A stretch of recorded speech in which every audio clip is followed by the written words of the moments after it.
I would like to file a motion to have charges all dismissed due to the Speedy Trial Act. And I don't think it's very fair that with having to go against people that have 8 years of schooling versus my hour and a half. Like, there's no way that will have 30 days to be able to study and defend myself from the time of this trial. You gave me bogus laws to look up and information, and you were biased. I would suggest you apply for a lawyer instead of just complaining about it. All right, guys, today we've got one of the dumbest sovereign citizens I've ever seen in my life. Like, how do these people still exist in 2025? This dude literally cannot read. Let's go ahead and dive in and watch this idiot get absolutely destroyed by the law. 7ST 226707ST and 162435FY. Concerning the matters then we were set over from last time, Mr. Downing, in regard to the underlying matters that are left open, has there been any progress? Your Honor, an offer, I believe, was extended to Mr. Martinez by letter dated June 8th, while he's been incarcerated in the jail. We have not heard what his response is, so I will leave it to Mr. Martinez whether he wishes to enter a plea pursuant to that on the two files he has to that offer, or seek an adjournment. All right, we're also here for sentencing on a number of contempt. So in regard to the two open charges, Mr. Martinez, and your proceeding here today in general, are you choosing to proceed without a lawyer here today? Yes, I am, Your Honor. So concerning the two files that remain open, 6707 and 7407, Ms. Cass apparently sent you another offer after we had court last time. Mr. Martinez, I have no idea what that offer is. The court is not part of any plea bargaining. You have both of these cases here. What is your position in respect to whatever they sent you? I would like to file a motion to have charges all dismissed due to the Speedy Trial Act. And also, I didn't get, last time we were in court, I expressed to the court that I wasn't able to have reasonable time or an adequate law books. They're old. I only got an hour and a half. I only know some rules for an hour and a half of studying. So out of my freedom of speech and the rules of professional conduct, I'd like to read my motions. My goodness, this man can barely read. And now he wants to stand up in court and read out his own motions like he's some kind of legal genius. Be honest, what do you guys rank his reading level? I'd probably say maybe 6th grade, and that's being pretty generous. Go right ahead.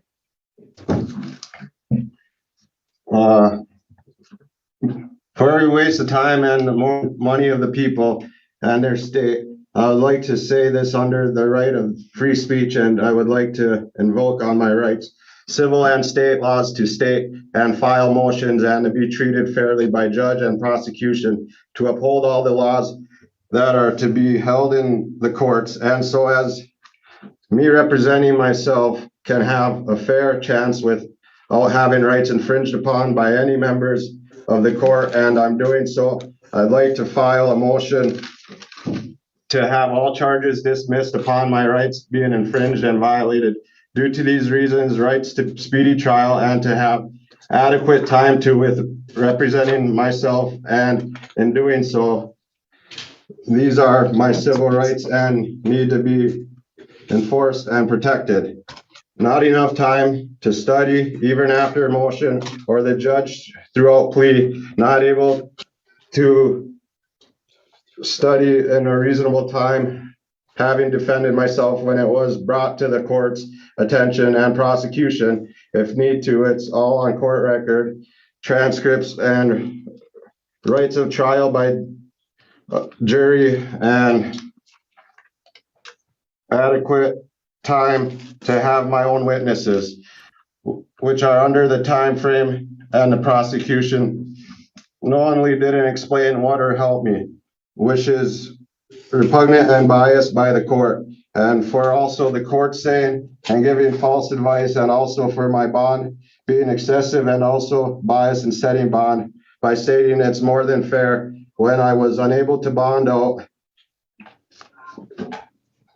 And when it was amended, I have reasons why 30 days from the timeline of being able to represent myself is being infringed on. And I'd like to have my trial by jurors, and these are the few offhand as to why. Most of the Speedy Trial Act and also False Pretense Act 774.49, they have to abide by all Supreme Court rules and also rules of professional conduct.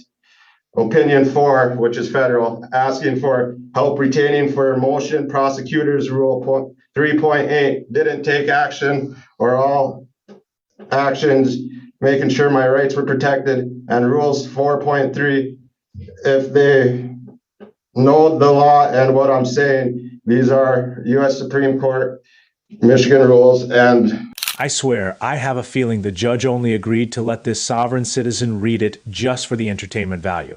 And honestly, that's probably the only reason she didn't shut him down immediately. Judges literally have the power to deny frivolous motions outright, especially when they waste the court's time. Impartial trial, miscarriage, also People versus Lehman, stating that I shouldn't be in jail or in prison for fines when able to prove I was unable to meet the court's obligations. And I was also in jail during the time of the one failure to appear. And I don't think it's very fair that with having to go against people that have 8 years of schooling versus my hour and a half, when I've asked every day to go to the law library and kited, and there's no way that my act to speedy trial, if you need that read, can ever be met. And I got a bunch of federal laws to that. If we have to go through all them, why? Or I can write them up in a motion to have more reasons for dismissal.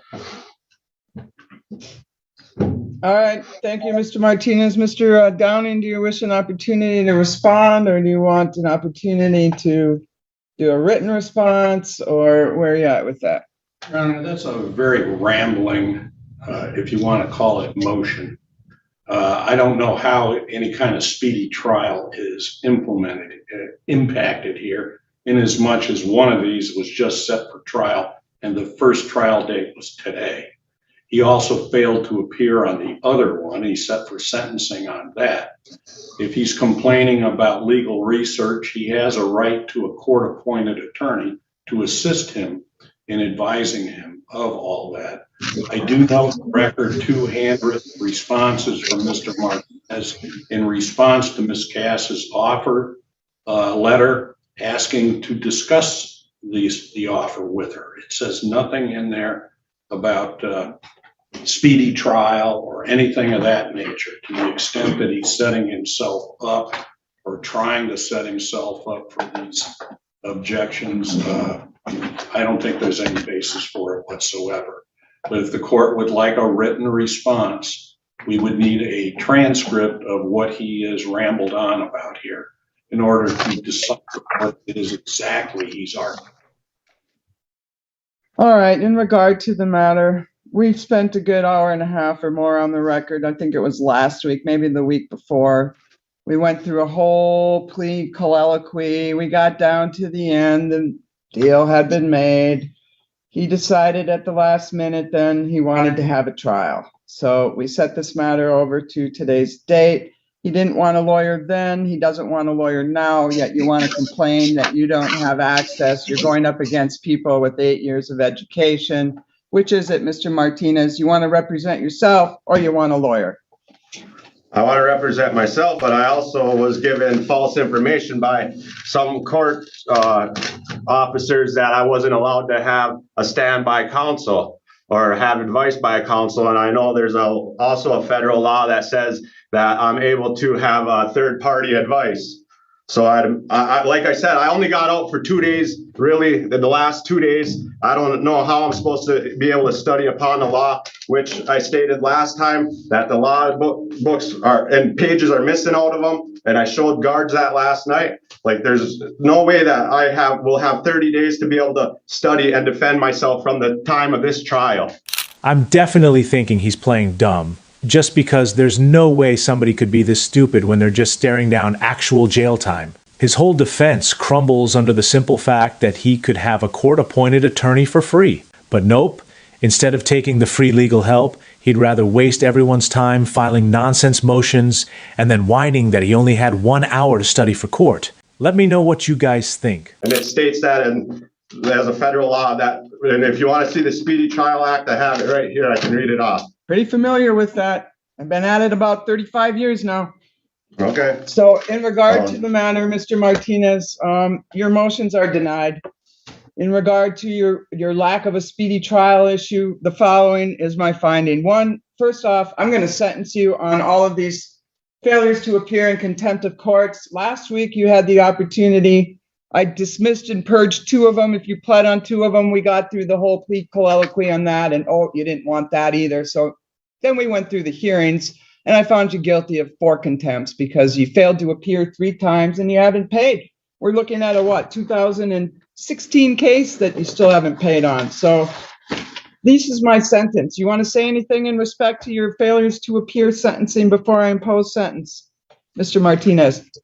Yes, there's federal laws state and that you cannot imprison somebody for fines being unpaid. And I already told you that I can prove that I wasn't there. You guys know the law. You're supposed to uphold it on both sides. I know that. Well, I made my findings. You are able to appeal anything you gave me you wish. bogus Mr. information. Martinez. You're not supposed to give me legal information. You're not supposed to do that. The only thing you can tell me is I can go by representation or I'm allowed to have an attorney. You gave me bogus laws to look up and information and you were biased. So there's another reason. Well, Mr. Martinez, your objections are noted for the record and preserved.